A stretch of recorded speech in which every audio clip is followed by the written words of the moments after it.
The impact of the pandemic on those receiving social care was both devastating and disproportionate.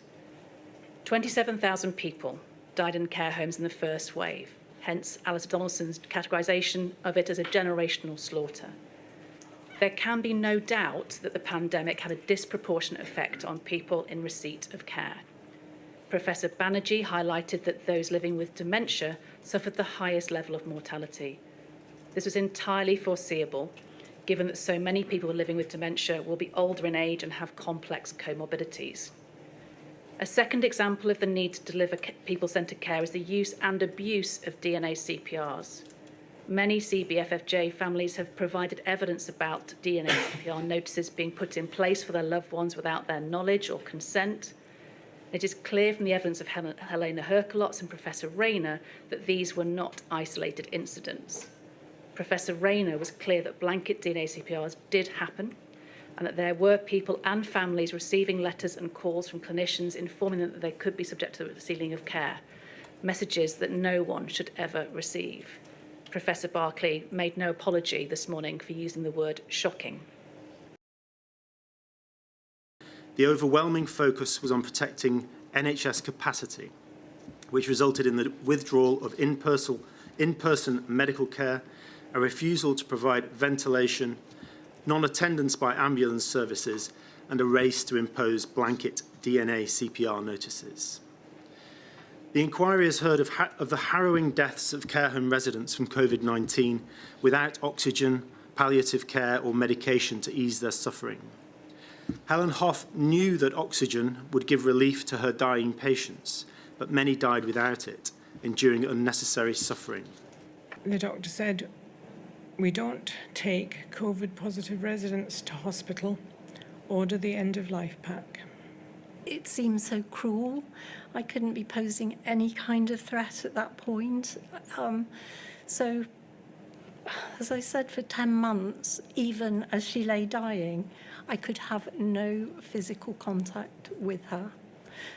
If they were to say they were following guidelines, I don't understand any guideline that keeps a family member out from a dying parent in their last hours.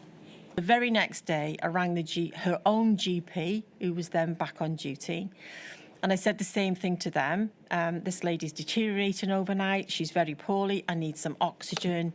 We've picked up the antibiotics. I need the oxygen. I need it ASAP because our oxygen levels are dropping down. And she prescribed end-of-life drugs.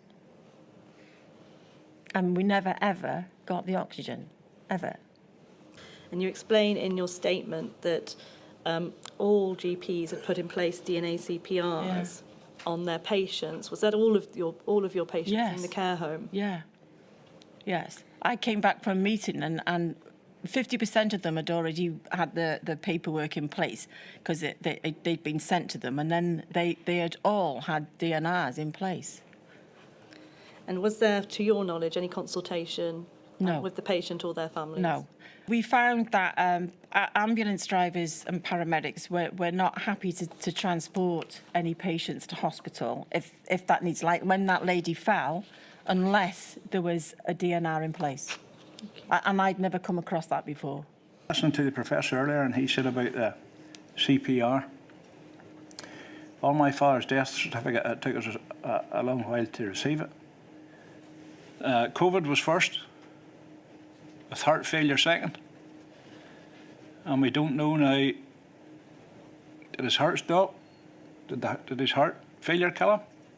Did the DCPR? Did the COVID kill him? Finally, Mr. Donaldson, in your statement you describe a generational slaughter within care homes, and that's clearly not everyday language. Why, or what prompted you to use such strong language in the context of the hospital discharge policy?